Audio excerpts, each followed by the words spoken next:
So this is the Iron Range podcast. We're actually sponsored today by Iron Range Plumbing and Heating, located in Hibbing, Minnesota. But today I have the pleasure of sitting next to Mr. Ronnie Jr. How are you today? I am doing well. I want to thank you so much for being on the podcast. Thank you guys for having me today. Let's just kind of jump right into it. Ronnie, can you tell me a little about yourself and then where you grew up and how you ended up on the Iron Range?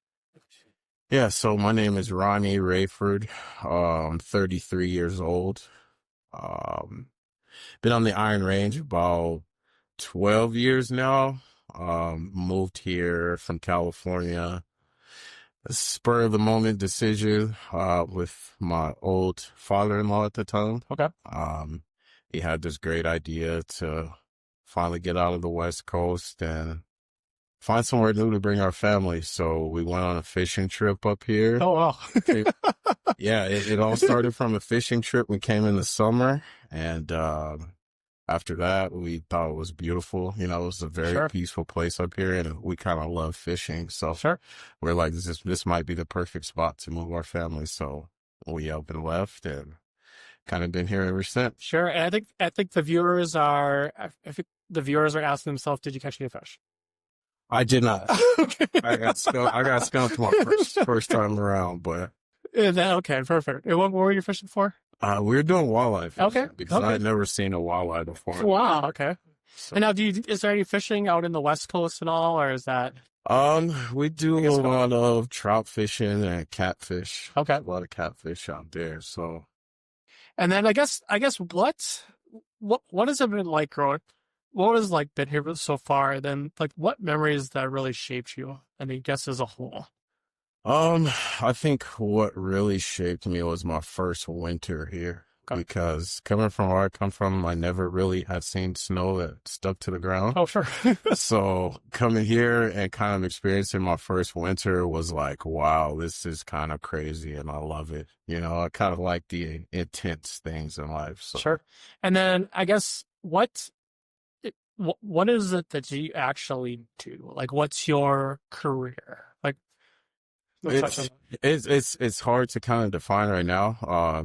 Like I said, I was a wildland firefighter for 10 years, and I kind of got out of it. I bounced around, with the Forest Service, the Nature Conservancy, kind of going around fighting wildfires, doing those sorts of things. Sure. But now my main focus is fire prevention. We live in an area up here where there's so much snow that people tend to forget the fire risk that's here. Okay. But with, kind of some of the stuff that happened this summer with those two bigger fires that we had here should be a reminder to the people that fire is still a huge risk in this area, especially if not managed properly. So Sure. that's something I always try to remind people, even though we do live in a frozen tundra, when that stuff melts, that kind of gives a huge chance for a fire to occur, especially with all the dead balsam we have in the area now. Sure. So, And I guess, we have a lot of viewers watching. For someone that's looking to get into wildland firefighting or conservation, what are the steps that they would take? So I'm going to say a younger Ronnie out there wants to help shorten that curve. What would somebody do to get into that? Well, to get into wildland firefighting, you need a couple of basic certifications. That's usually only like a week class. Okay. So, I'm not going to get into the names of the classes and all that stuff, but there's 2 classes that you need to take to get your basic, certifications just to get your foot in the door. And, so I would say forestry and, kind of that field is what you're kind of trying to get into. Sure. You can either do it. There's a few colleges that offer it around here. Okay. And I say that's the best way to get your foot in the door. At least get the knowledge behind what you're trying to do before you just kind of dive into it, and then you're kind of in a field you're not happy. Sure. And have you done this all your life, or what was kind of a turning point for you that said, hey, this is what I want to do? I haven't done this all my life, and fun fact is that I'd never even been into the woods. Really? Before I started firefighting. Yeah, I'd never even been in the woods. So when I did finally get into firefighting, I went on my first fire in the middle of the woods in Oregon, and I had no idea what I was doing. And like, Sure. I was like, wow, this is kind of crazy, and I love it, you know? So Sure. it's something like, it's something that naturally attracted me because there's a few different things that go into it. You know, you're working with a lot of times like 19 other people, Sure. especially when you're on a hand crew like I was. So you're working with 19 other people. You build, you know, such great camaraderie with these people that they in turn, you know, become like your brothers and sisters for life. Sure. And also, you know, one thing that I saw about it is it kind of broke those barriers for people. You know, there's people that you meet out there that you probably necessarily wouldn't have a conversation with on an everyday, day-to-day situation. And, you know, like when you're out there kind of putting your life on the line with somebody, you're going to naturally form a bond and a relationship with the person that's watching your back. So for me, it just built so many great relationships with people that I still talk to this day. You know, we can go months without talking, but they'll pick up the phone sometimes and call me, and it's like we never missed a step, you know. Awesome. So, and I'm sure you have some unforgettable stories and intense or funny moments on the field. Is there any one of them that kind of stand out to you that you're just I think the most intense one that I'm currently kind of still planning on doing is the fire from Paradise, California. Okay. I don't know if you guys are aware of that one, or they actually just made a movie about it on really? TV Wow. with Matthew McConaughey. It's called The Lost Bus. Okay. But I was actually there when all that stuff was going on, Sure. and this fire kind of happened out of nowhere, and they got like 100-mile-an-hour winds that kind of came in and blew through the entire town and burnt everything down within like an hour. And in the movie, it's a really good movie to check out. I would advise people to watch it. But in the movie, yeah, there's a bus driver that he has all these kids on this bus, and the fire comes through, and like he's in charge of all these kids' lives, you know, making sure that he keeps them safe. And yeah, he ends up maneuvering through this fire and saving all the kids and getting them back to their families. And I just remember, you know, kind of being there at the time and hearing about all the stuff that's going on. I was just like praying that, I'm like, God, please let this guy, you know, get these kids safely back. Oh, sure. So that to me, because I just watched the movie like a few weeks ago, and we kind of watched it, and I just kind of like, it kind of like brought me back to that moment. And I was just like, yeah, that was one of the craziest fires. But there's also a lot of funny times too, you know, just random things that happen. You know, we play pranks on people if you forget your stuff, or you know, stuff like that. So it's just you gotta find the good things sometimes when you're out there. Have you ever faced situations that really test your skills or courage that kind of? Yeah, I mean, there's been a few situations where, you know, a lot of times when you get called to a fire or whatever, you're the first ones on scene and nobody else is there. There's one specific fire we had in Colorado that was at 11,000 feet elevation. We hopped out of our trucks, and we had just drove there from Oregon. We drove from Oregon to Colorado to go to this fire. We hop out of our trucks. And mind you, in Oregon, where we came from, we're at about 300 feet elevation. And then we get to Colorado and we're at 11,000 feet elevation, and we're just like, nobody could catch their breath. Oh, you know what I mean? And then like you're breathing in all the smoke and you're trying to hike up to this fire, and it's just like, yeah, that was probably one of the most physically and mentally testing times for me. And that kind of caused, you know, all of us to know that we had to up our game, because we were in a situation where if we didn't get there and get this thing tackled, nobody else was kind of coming to have our back. So, and I guess for you, like, you know, how do you stay calm under pressure? Me, nowadays, you know, I've put myself through a lot of different stressful situations. And what I kind of tend to do is just kind of look at the worst possible scenario. You know what I mean? Once you can kind of gauge what the worst possible scenario is, then you kind of just find a way to mitigate, you know, what we can do to keep things from getting to that scenario. So I mean, I'm kind of used to stressful situations. Like I said, I've been in some of the craziest environments, and these are natural, natural environments that are constantly changing. So it's like once you know that you can't change what's going on in nature, you kind of just learn to do what you can do as a, Right. human being in that situation. So And I guess like so this is the Iron Range Adventures podcast. How do you see the Iron Range evolving in terms of environmental and stewardship? Um, well, I see now, especially up in this area, they're starting to bring more resources to the area.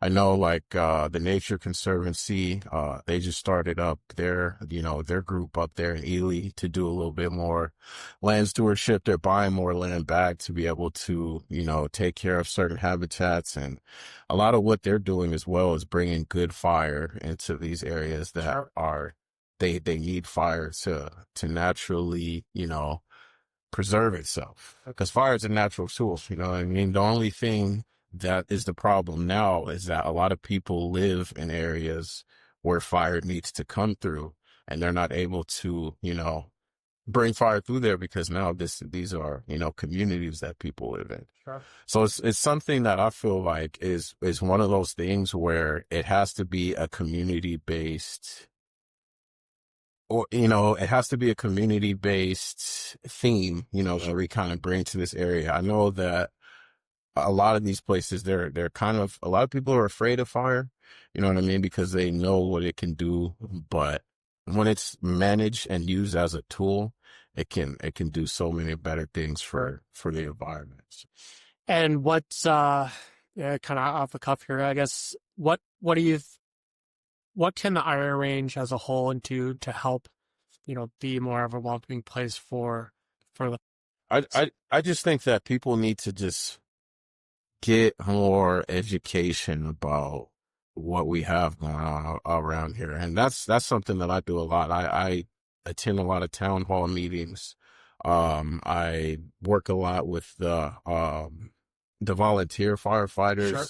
And it's just, mostly about getting the information out, especially if you're a homeowner, you live on a piece of property that is kind of large or whatever the case may be. It's all about making sure that your property is fire safe. Sure. And I think, people, they're doing better about it. And like I said, now that we had those fires this summer, that was kind of like a reminder to people like, hey, this is still a scary situation if not done, handled correctly. So.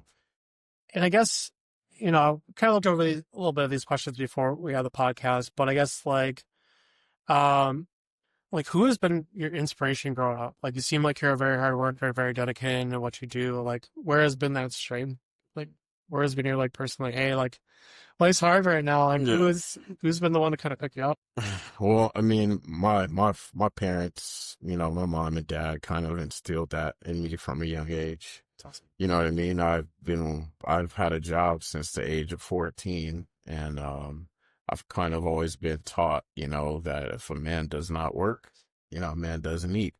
So, now me being a father, I try to teach these same things to my children, and Sure. so that when they're watching me, they see that even when dad's tired, even when dad has been, working his butt off all week, he's still going to get out there and do what he has to do. So to me, it's just, something that's kind of been trickled down my family tree, if you want to say, to just go out there and get it. We don't really ask people for handouts or anything of that nature. We just go out and work, and we kind of stick to our guns. You know what I mean? Sure. And to me, my biggest thing is it's not about the money or, running a business is, it's difficult, but it's not about the money. For me, it's about, for one, bringing young kids in that are looking for a sense of purpose. Sure. Because once you get out there and you're doing some of these projects that we do, we do a lot of big land clearing projects, and you're literally redesigning a person's landscape. You know what I mean? Sure. So once you can see what you've actually done, that gives somebody a sense of purpose. That's how I got into it. Sure. Once I was able to get into firefighting and, save a community of people, and then have somebody, come tell you, hey, thank you. You saved my house right there. Oh, yeah, or, awesome. you saved my horses or my livestock or whatever, like just that little sense of purpose was what kept me, kind of going in this field. So. Sure. And then I guess the other question would be, if you could go back in time, to talk to your younger self, I'm sure there's a lot of younger audience that are watching this, like, what's like the best piece of advice you'd tell your younger self? That's a good question. I think I would tell my younger self to maybe, I honestly wish I would have gotten started a little bit earlier. Oh.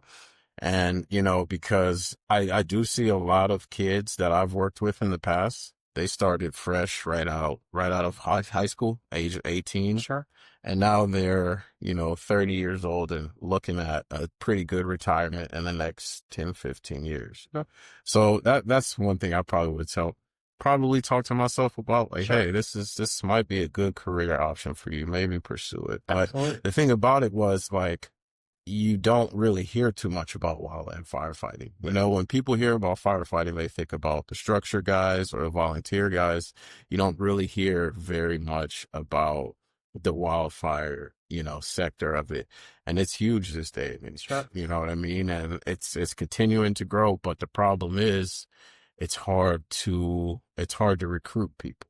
Okay. So so some viewers are watching that are just say, hey, you know what, Ronnie made a good point. I want to jump in and do it. What would be their first step?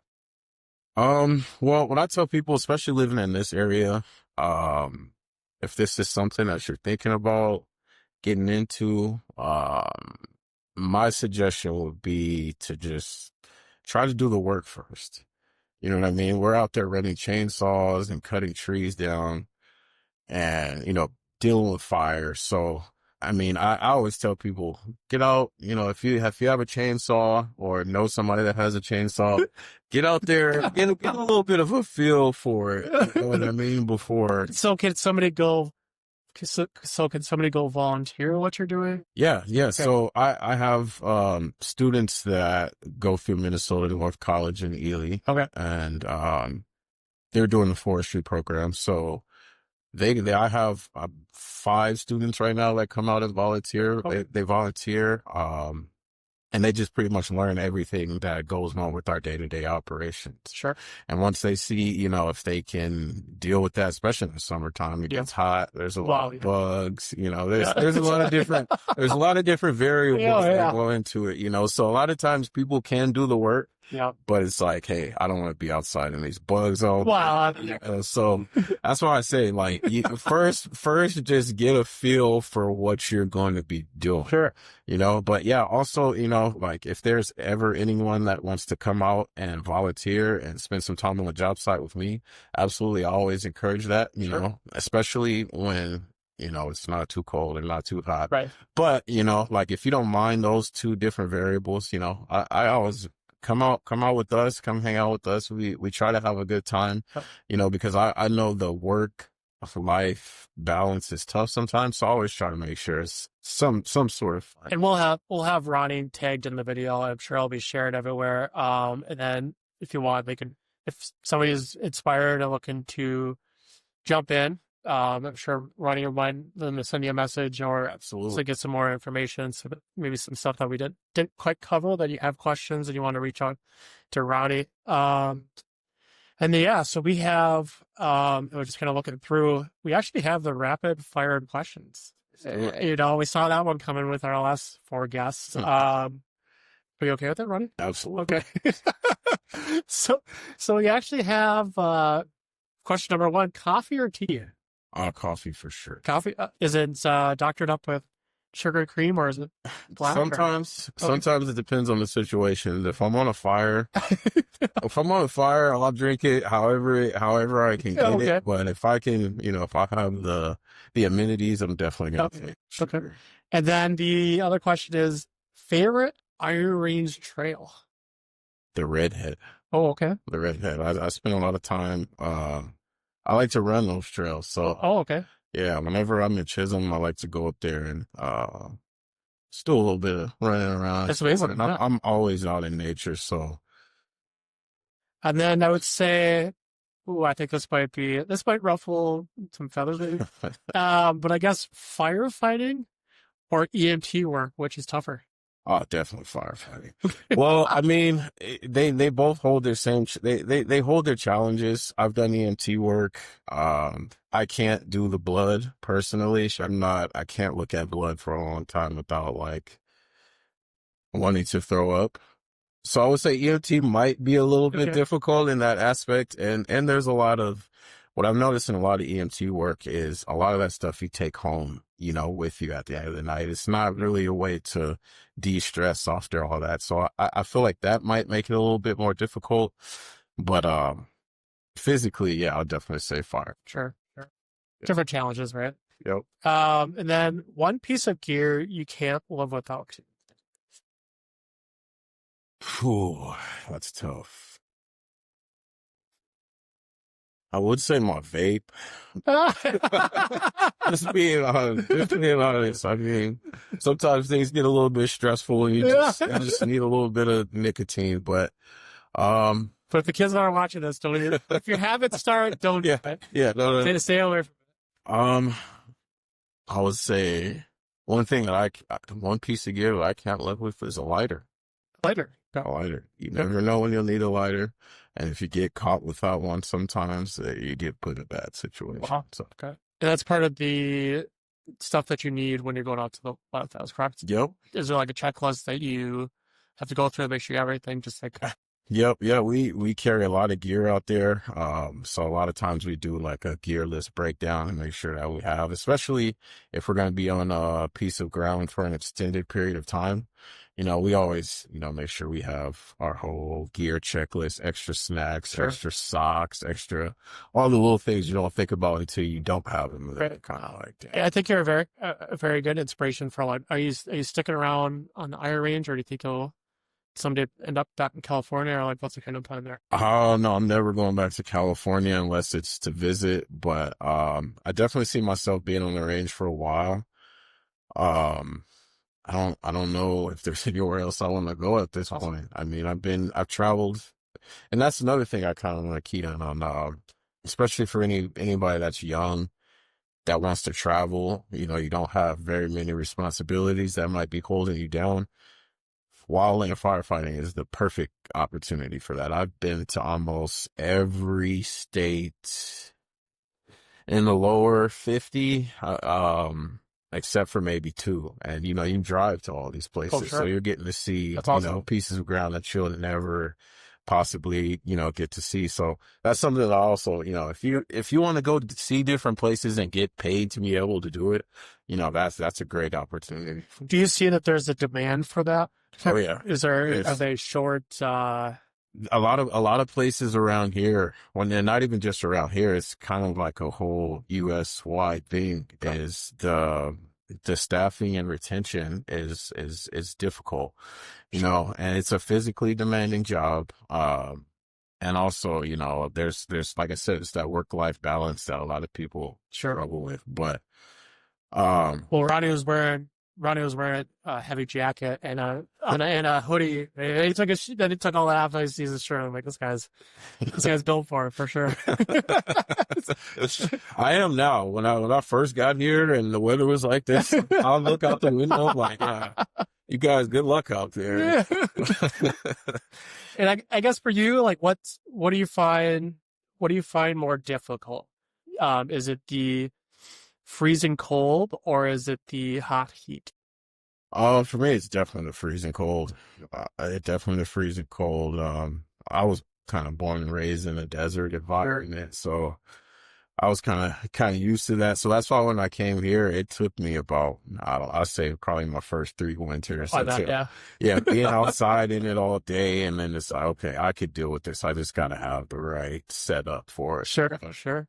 I was at Walmart last night and I saw some 16-year-old kid loading the groceries. Like, man, you gotta get this kid out of here. He's not worth that $10 an hour or if you'd be doing that. But so then I made a post and everybody's talked about it today. But And I guess for you, I is morning person or a night owl? Definitely a night owl for Okay. sure. And then favorite adventure outside of work?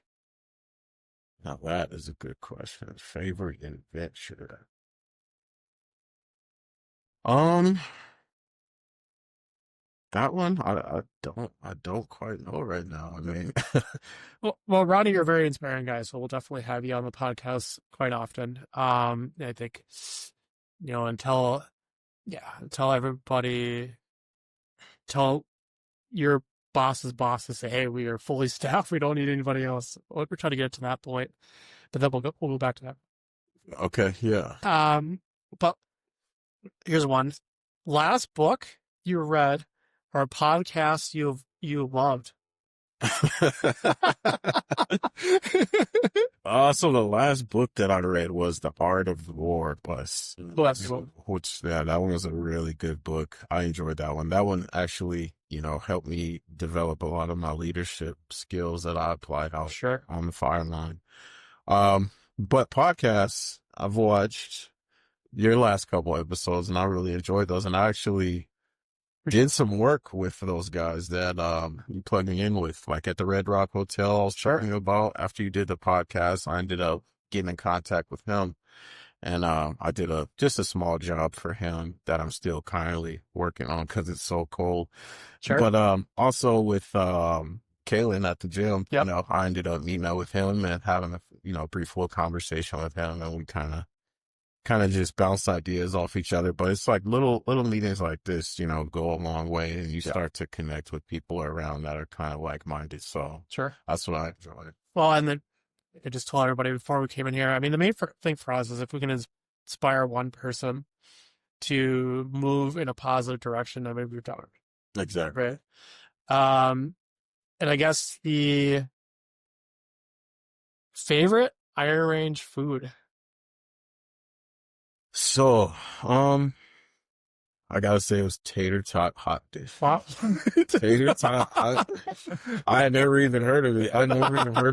until I got here, and everybody's like, "You gotta try it." And I'm like, "All right, let me see what the hype is about." And I honestly, I tried it for the first time at Randy's. Okay.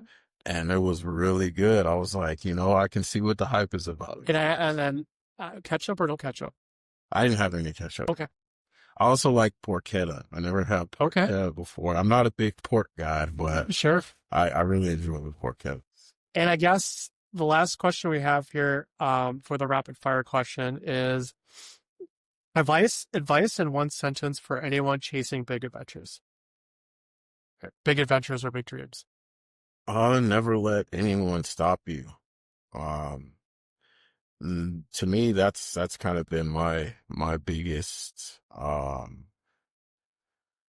would say my biggest personal victory. Is that I never let anyone or what they said stop me.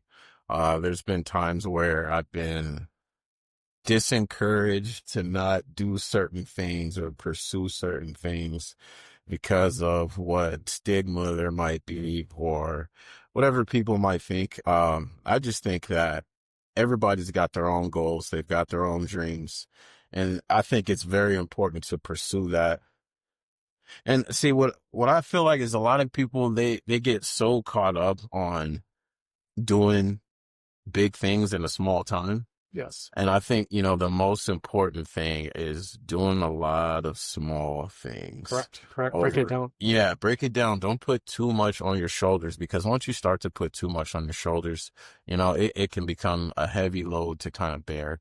So just kind of break it down, take it small, reach out to people, try to reach out to people that might be like-minded individuals that are going to actually support your cause instead of, kind of put a damper on what your dream might be. So to me, that's my biggest thing, is to just do it fearlessly. Even if you fail, try again. You know what I mean? And there's so many times that, I fail, I continue to fail.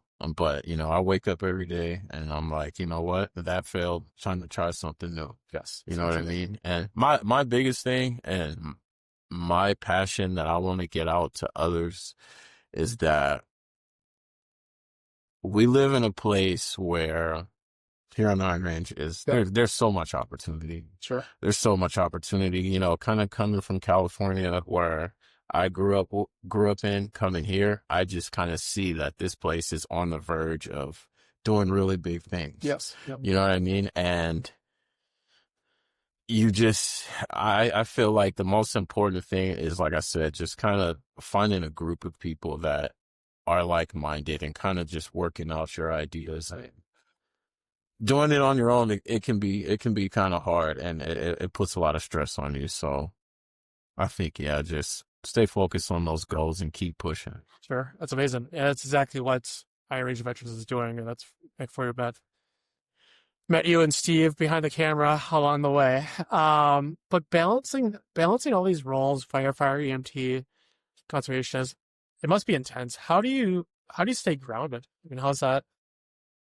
For me, I mean, I have just a personal mission in mind. Sure. And my mission is to affect as many acres here as I possibly can, affect as many people positively as I can. Sure. You know what I mean? When I'm dealing with a lot of these homeowners and people in different areas, I mean, the amount of weight that you can take off some of these people's shoulders is amazing, because a lot of these people, they understand what they're looking at. Sure. You know what I mean? And they understand that they're living in an area that has a huge potential of fire. And, you know, if we kind of look at the history of things, the Iron Range in this area has always kind of had a lot of fire activity. Sure. You know what I mean? It's just been kind of hit or miss for the last couple of years. So I think, what's most important to me is just getting public information out. Absolutely. Talking to people, and then working with the youth, you know, the people that are going to be the next generation of land stewards it's going to be very key for me. And I guess, so that's, you know, Ronnie, it's been incredible hearing your stories and perspectives. Any last words for our listeners? I just want to kind of put out there, you know, I've been on the range for a while, been working up here for a while. We're not really limited to what we do, but my thing is, I really want to begin to interact more with the community. You know what I mean? I feel like that is the biggest thing that we can do, is to sit down in these kind of areas and have these conversations. And I think if we were to do that on a higher level, on a more consistent level, we'll start to see more things change in the area. So absolutely, if we kind of keep going with this kind of motion that we have right now, I feel like here in the future, you know, there's going to be a lot of big things that develop in the area. So, and a lot of it's going to come within an 800 square foot room that we're in right now. So you got to start somewhere, you know. Yeah. I'm just glad to be a part of this. Glad to be able to get my message out, and, you know, like you said, if we can inspire just one person, then we're doing the right thing. And to me, as humans, that's the highest human act that we can do, is to inspire somebody. So correct. And then where can people follow your work and connect with you? So I'm Facebook, you know, at Ronnie Jr. On Instagram, I'm at Timberwolves Fire. I got a lot of things that are about to transpire here in the next year. I'm kind of doing like a whole business rebrand and getting some different things going. So those things will be in the work here soon.